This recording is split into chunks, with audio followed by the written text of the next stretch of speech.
பாட்டாளி மக்கள் கட்சி வெளியிட்ட வேட்பாளர்கள் பட்டியலுக்கு பின்னால இவ்வளவு விஷயம் இருக்கா? இதனால தான் திமுக அலண்டு போய் நிற்குதா? தருமபுரி நாடாளுமன்ற தொகுதியில் சௌமியா அன்புமணி ராமதாஸ் அவர்கள் களமிறங்க காரணம் என்ன? கடலூரில் தங்கர் வச்சான் களமிறங்கியது எப்படி? இதை குறித்து தான் விரிவாக விவரிக்க இருக்கின்றது இன்றைய காணொலி.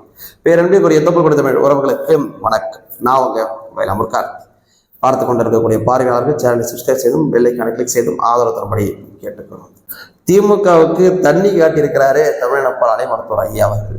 பாட்டாளி மக்கள் கட்சியினுடைய முழுமையான வேட்பாளர்கள் பட்டியல் நேற்று இரவு வெளியாயிடுச்சு. கடலூர்ல தங்கர் பச்சான் அவர்கள் களமிறங்கின உடனேவே பாமக ஒரு கை பாத்துடணும் இந்த தேர்தலில் இறங்குறாங்க. இந்த தேர்தலில் பாமக இருக்கக்கூடிய 10 தொகுதிகளையும் திமுக கூட்டணியும் அதிமுக கூட்டணியும் மண்ண கவ போகுதுன்னு ஒரு முடிவுக்கே வந்துட்டாங்க மக்கள். அந்த அதிர்ச்சியிலிருந்து மக்கள் மீள்றதுக்குள்ளாரையே காலையில தருமபுரி நாடாளுமன்ற தொகுதியினுடைய வேட்பாளராக ஆரம்ப காலத்திலிருந்து கட்சிக்கு அயராது பாடுபட்டு கொண்டிருந்த உண்மை உழைப்பாளி ஐயா அரசாங்கத்தினுடைய பெயர் இடம்பெற்றிருந்துச்சு. திடீர் திருப்பமாக திடீர் ட்விஸ்டாக மாலை இரவு நேரத்துல சௌமியா அன்புமணி ராமதாஸ் அவர்கள் தருமபுரி நாடாளுமன்ற தொகுதியில களமிறங்குவாங்கன்னு ஐயா அவர்கள் அறிவிச்சாங்க. இந்த அறிவிப்புக்கு பின்னால தருமபுரி மக்களுடைய மிகப்பெரிய கோரிக்கையும் அடங்கியிருக்கு. முன்பு வேட்பாளராக அறிவிக்கப்பட்ட அரசாங்க மன்னன் அவர்கள் உள்பட அந்த மாவட்டத்துடைய செயலாளர்களும் மக்களும் மருத்துவர் ஐயா அவர்களுக்கு தொடர்ச்சியாக பல முறை சௌமியா அன்புமணி ராமதாஸ் அவர்கள் தான் இந்த தொகுதியில் களமிறங்கணும்னு வேண்டுகோள் விட்டிருந்தாங்க. இது முன்பே ஏற்பாடு செய்யப்பட்டு வச்சிருந்த ஒரு வேட்பாளர் பட்டியலும் கூட. ஆனால் எதற்கு இந்த ட்விஸ்ட்டு அப்படின்னு எல்லாருக்குமே கேள்வியும் இருக்கும். திமுக எல்லாருக்குமே தெரியும், நம்ம களமிறங்கினாலே திமுகவுக்கு ஏகப்பட்ட செலவு. ஏன்னா அவங்க 200 கொடுத்த இடத்துல 500 1000 ரூபாயா கொடுக்கணும். அது மட்டும் இல்லாமல் திமுகவுக்கு மட்டும் இல்லை, இந்த சாராய கம்பெனினாலும் திமுகனாலும் ஒன்று தான். திமுகவுக்கு மட்டும் இல்லாமல் இந்த சாராய கம்பெனிக்கு, சிகரெட் கம்பெனிக்கு, போதைப் பொருள் மாஃபியா கம்பெனிக்கெல்லாம் பல செலவுகள் இருக்கு. இதுல வேட்பாளர்கள் பட்டியலை அறிவிக்கிறதுக்கு காலம் தாழ்த்துறதுக்கான காரணமும் இருக்கு, வேட்பாளர் பட்டியலை மாற்றி அமைச்சதுக்கான காரணமும் இருக்கு. இதுல பல 100 கோடிகளை கொண்டு வந்து கொட்டி இறைச்சி அன்புமணி ராமதாஸ் அவர்களோ அல்லது சௌமியா அன்புமணி ராமதாஸ் அவர்களோ நின்னா அவர்களை வீழ்த்தணும்னு வீகம் வகுத்து வச்சிருந்திருக்கு ஒரு போதைப் பொருள் மாஃபியா கும்பல். அதை உடைச்சி எரியத்தான் இப்படியான திட்டத்தை தீட்டியிருக்கிறாரு தமிழக போராளி மருத்துவர் ஐயா அவர்கள்னு ஒரு சில பேர் வெளிப்படையாகவே பேசுறாங்க. அரசாங்கம் அவர்கள் காலை அறிவிக்கப்பட்டது முதல் மாலை வரைக்கும் அந்த பதட்டம் தொகுதிக்குள்ளாரவே இருந்துச்சு. எப்படியாக இருந்தாலும் அரசாங்கம் அவர்களும் பல லட்சம் வாக்குகள் வித்தியாசத்தில் வெற்றி பெறது உறுதிதான்.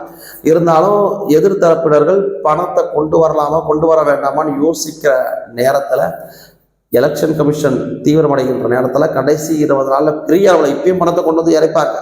நீங்க வேணா பாருங்களா என்னென்ன அட்டுழியம் பண்றாங்கன்னு பாருங்க. எல்லாத்தையும் இறைப்பாங்க. ஆனால் அதற்கு பெரிய வாய்ப்புகளை கொடுத்து விடக்கூடாது என்று ஒரு திடீர் திருப்பமாக திமுகவினருக்கும் அதிமுகவினருக்கும் அதிர்ச்சி கிடக்கூடிய விஷயமாக குறுகிய காலத்துல அவர்களால் பெருமளவு பணத்தை கொண்டு வர முடியாது என்கின்ற காரணத்தினாலையும் அவர்களை ஒரு மெல்லிய நிலைக்கு கொண்டு வந்து அதுக்கப்புறம் தரமான பதிலடியை கொடுக்கணும்னு மருத்துவர் ஐயா அவர்கள் இந்த அறிவிப்பை வெளியிட்டிருப்பதாக வெளிப்படையாக மக்கள் பேசுறாங்க.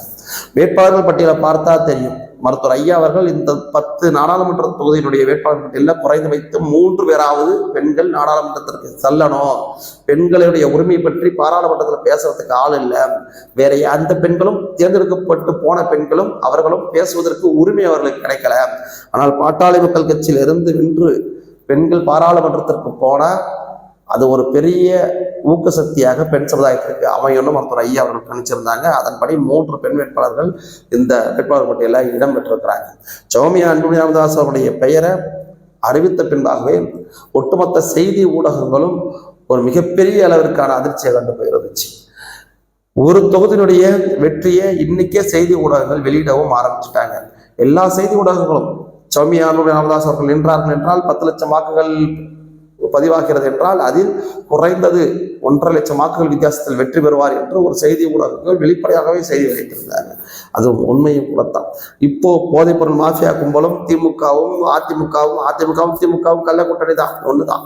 எல்லாரும் ஒன்று சேர்ந்து பல 100 கோடிகளை கொட்டி அளிப்பதற்கான வாய்ப்புகளும் இருக்கு. ஆனால் பூர்வகுடி மக்களினுடைய கோரிக்கையை யார் நாடாளுமன்றத்தில் எடுத்துரைப்பது?